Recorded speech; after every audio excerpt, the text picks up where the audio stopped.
Okay, today we're going to look at the operation of a DDF007 installed on a van. Here's the antenna on top.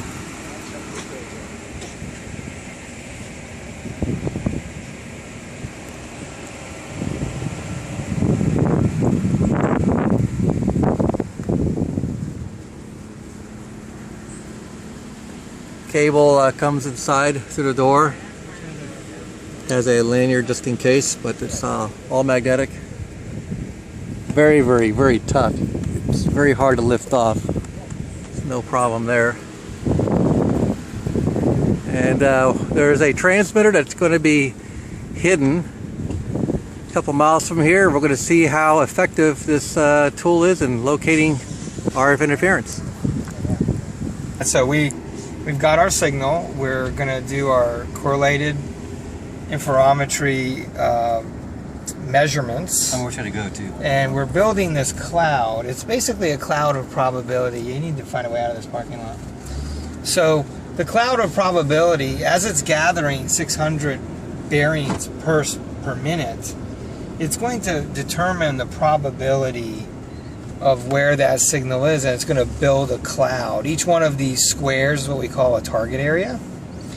And as we start to see 3, 4, 5 target areas, that's telling me that the algorithm has probably collected close to 2,000 bearings.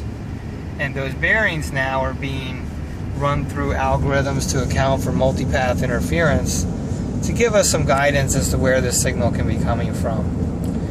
So now we're going to activate mobile locator. And we're DFing a signal. He's not real strong out of the noise floor, as you can see over here. But we're going to get our first cloud. We call that a target area. And usually when the system first starts, that's what you'll get, is a single square that's actually set to be 1 kilometer square.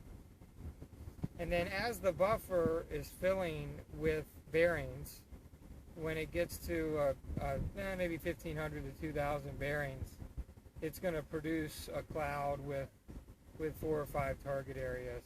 At that point, after that many bearings, the system has a decent idea of where it wants you to go. And what we'll do is we'll interpret that cloud, and from the coloration of the cloud and the number of target areas, we're going to determine our course.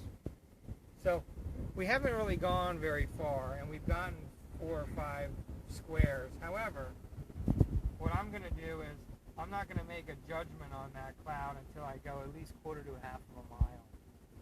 Once I do that, that's going to give me some confidence that I've got a couple thousand bearings in there.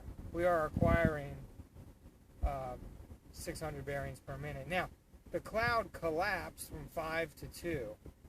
So as the vehicle is moving and we're getting bearings from multiple directions now, it's able to make the judgment that it's not way out in space somewhere, it's actually closer in. So you see how the color gradient, blue tells me that he's very confident that it's not back here. And the blue gradient in this single square is telling me that we've got a very high likelihood the transmitter is right here in this area. So what we're going to do is we would like to drive on wider roads if possible.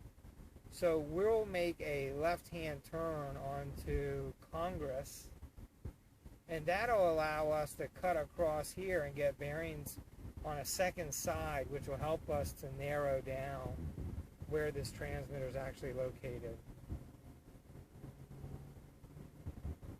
Of course, if we look off to the right here, we can see our signal. Notice we've got quite a bit more amplitude than we had before when we started, and we've got the waterfall. So the waterfalls tell me that I do have a continuous wave carrier. It's not a bursted signal, it's not a hopping signal. Whatever this signal is, it's always there, which is nice. Yeah, go ahead and make a left here. So notice I've now compressed into a single target area. This is telling me that my algorithms are feeling very comfortable as to the location of this transmitter. And notice that this yellow circle is actually quite dense now. So as we come up this side street, we should get a fix on this. And I'm actually going to zoom in on that so it'll help us see our roads a little bit better. Left or right? No, just stay straight on Congress, please. I want to generally, if I can, I would like to pick wide, straight roads, or at least with gentle bends. I want to go the same direction for a little while so that I can get a lot of bearings from that direction, and that'll help my algorithm.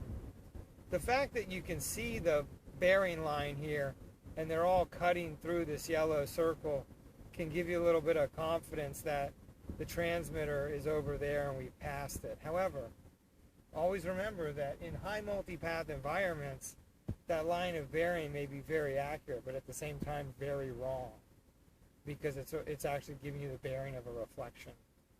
So by doing it this way, by literally collecting hundreds of bearings every minute, we're able to, the algorithm has enough bearings where it can start to make decisions on which was a multipath and which was the actual direct bearing.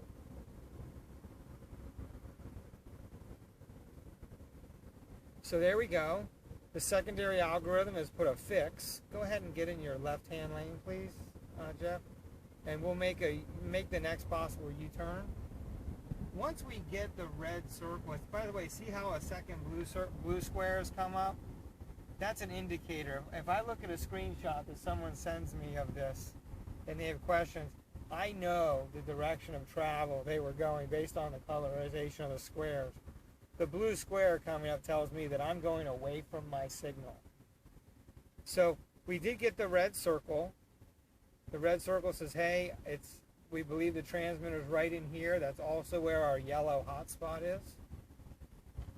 And so we're now going to drive to that red circle, and we should find our transmitter. And I'm going to zoom in a little bit more just to look at it. Looks like the right side. It's on the, you're going to make a right, and I can't read the road name. Broken Sound Parkway? Yeah. Make a right onto Broken Sound Parkway. And then when you make that right, go very slow, because the circle is to the left of that intersection.